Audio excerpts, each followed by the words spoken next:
Hello, welcome, Cabbage here. So in yesterday's video for War of the Visions, I did a first look at the version 1.1 and then the Christmas stuff in there. But there's some stuff that I forgot to say, so this will be a second look at the update. And then first thing is that I wanted to show off my pull of the guaranteed UR character, so here's that.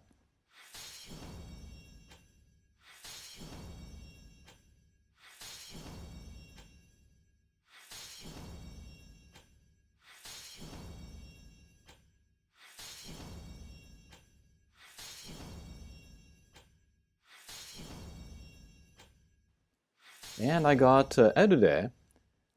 And then if we go here to the unit thing, we can see that I have him ready to level up. But I'm going to save my rainbow orbs because I'm not going to use Edude, I think, even if I do level him up. So yeah, I'll be sitting on that. Happy to have another rare character, however. And then one other thing, I was hoping to find this yesterday. Here we looked at the Etoa quests, where you can farm to get her drops. Oh, I guess I'll say here, quest 6, level 6. You can only play this once a day, but you get like 20-30 drops a day. So you might be able to just do that until the 31st, and then get enough to max her, but I'll be farming her a little bit anyway. But what I was looking for was the mission below that, where you can craft these weapons. And these have come and gone since the game has come out. And this time it is a, looks like a dragon horn spear, and then the cat claw. And then you can go through this quest, you can farm it many times, get recipes, and then crafting materials and stuff. And then the last one that appeared was the golden blade, and then the golden axe, and I can show you how those are going.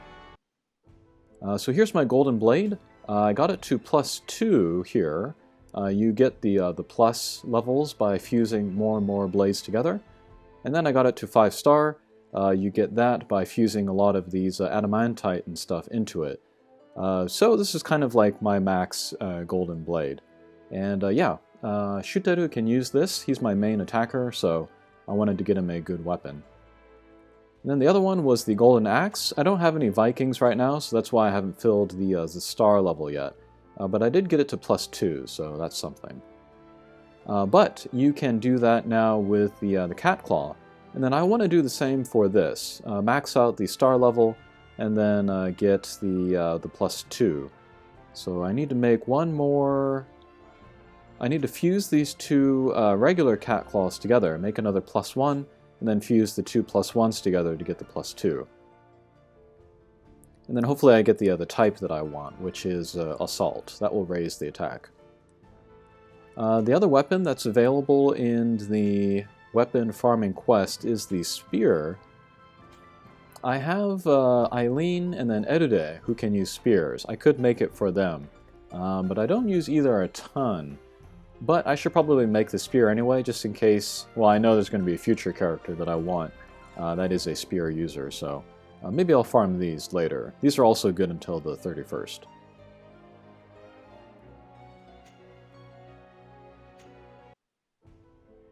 Another thing that I wanted to point out, if we go to the shop, this is the daily rotating shop. And then I was very surprised to see a Christmas Ramada still in the shop, even after the 18th. The wording in the news was kind of vague, so I didn't know if Christmas Ramada was going to be available in the shop beyond the 18th. So I had to just assume the worst, and then assume that she was not going to be available anymore. So when I made my calculations on hoping to get enough shards of her in order to max her, I only went to the 18th. If I had known that I could get her all the way to the 31st, then I might have gone for her. But I didn't, so I'm going to stick with my decision to give up on her. And then actually, I don't think she's available in the hatcher anyway, so it's a moot point. But yeah, if I had known, probably I would have gotten these drops. But by not going after her, I save the, like, you know, whatever, 20,000 lapis I would need to buy all of these 600 shards of her. And then, of course, I save all of the lapis for not pulling for her at all. So I'm going to say that's a win for me. But in the future, yeah, I'm going to keep an eye out for the limited time, ultra rare characters, and then see if it's possible to max them within the time without having to kill myself or my wallet. But there's one thing in this shop that I wanted to point out. These are story packs. And then what these are the same rewards that you get for beating these story missions. And then, you know, everybody beats the story missions, you get all these nice materials, and then they used it to max their guys. And then now, everybody's like stuck without materials because they're all used up. But this is a crazy, crazy pack because we get a ton of materials for a very, very low price. It's a 1,000 lapis, whoops. It's a 1,000 lapis, and then usually what that will get you, we can look in here. Let's see. That's not a good example. Neither is that. Okay, finally. So, here, for example, you can get one of these memory shards for 100 lapis. So you can get 10 for 1,000. You compare that to this. For the same price, you can get 50 of those shards. You can also get 50 of the orbs. And you also get them for every single element. And you get 3 of these rainbow orbs, and you get a rainbow shard. So these are crazy, crazy packs. And the one thing about them, though, is that the lapis that you use to get them is paid lapis. You can't get it with free lapis. But this is the craziest deal I've seen in any mobile game. So I don't care what your stance is on maintaining your dignity as a free-to-play player, but abandon it for a day. Get all of these packs, like I'm going to do right now. And then looking at how generous these packs are, and then all of the other stuff with the maintenance and the communication and whatever. This game is operating very differently from Brave Exvius. And I feel like Brave Exvius, even now, it's too stingy. It's operating like this was a mobile game from 3 or 4 years ago. If you look back then, lots of the other games were also stingy.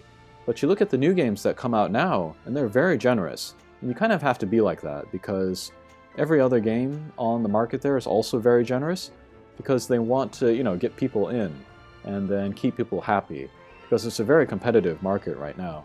So I feel like this War of the Visions is doing right by how generous it is. But I'm a little worried that it's maybe too generous. You don't want people to you don't want everybody and their mother to raise all of their guys up to level 99, because that's not really how the game is designed here.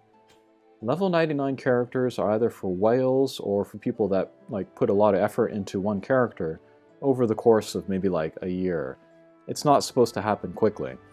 And so if everybody has these very powerful characters, it's going to be more difficult to create content for people to play, like high-level bosses or that kind of thing. But yeah, we'll keep an eye on Gumi and Square, and then also the strength of all the players, and then see if the power balance is okay. And I have my buttload of materials now, so let's level some guys up, but let's not go crazy. That's the key to this game, is to pick a few characters, or even just a couple, and just really focus on them. And then I want to level up Mediena. I've really been liking her, and then I use her with Yashutra. You would think that they do the same thing, but they're both magic users that can hit at distance over a large field of effect. And then what I do in easy quests in particular, I'll put them on opposite ends of my starting party, and then they'll go in different directions and then take down groups of guys on different areas of the map. And then that really helps me farm the easy quests very quickly. So yeah, let's level her up. And that is a buttload of materials. This is insane. But yeah, let's go ahead with this. Excellent. Yeah, let's see if we can do another. Okay, I need more of these ice souls, but I'll do that later. But going to star level 5, that unlocks some more of these abilities here. So that's great. And then I think I want to do Engelbert. I've heard some people kind of dissing him lately online. Like he's a great tank. You know, he has a bazillion HP and he doesn't go down. But they're saying that's all he does. I don't think that's true. He has some nice attacks as well. His attack, not too high here, but that's just a base value. I kind of want to level up this guy, but maybe I'll think about it. I have less light materials than I have other elements, because I use some of it to like raise Fina, and then like Rob and Mashiri before I started really concentrating on a few guys. So I'll probably level up Engelbert, but we'll wait for now. And besides her, and then besides them, oh, definitely want to level up Etoa here, so let's see how far we can get her. Excellent. Oh, she is an SSR, so she's kind of at full cost right now, but later her cost will be reduced, and then I'll get those shards back. I don't mind using them right now. Okay, let's do another level here. Level 4, that unlocks all of her jobs. That is great. Let's see if we can go again. Yes, we can. Let's do that. And keeping a close eye on those rainbow shards, because those are pretty precious. Let's see if we can go one more. No, we cannot. Okay, I need some earth souls, so we'll do that later. Okay. And then, I think last, the guy that I want to upgrade is Zazan. He is the normal rarity character. He's the only normal rarity character in the game, but I would like to level him up as well. So let's do that. And then... okay, I don't have enough souls. I also don't have enough of these brown orbs, which are actually kind of hard to get, so... I think we'll stop there with the upgrading, but that is awesome. But yeah, I think that will do it for the second look at the version 1.1. I'm liking the game, and then the rest of this month, like I said before, I'll be working on getting the shards of Etoa here, and then also upgrading that fist, and then maybe the spear. Okay, thanks for watching, and we'll see you again. Take care.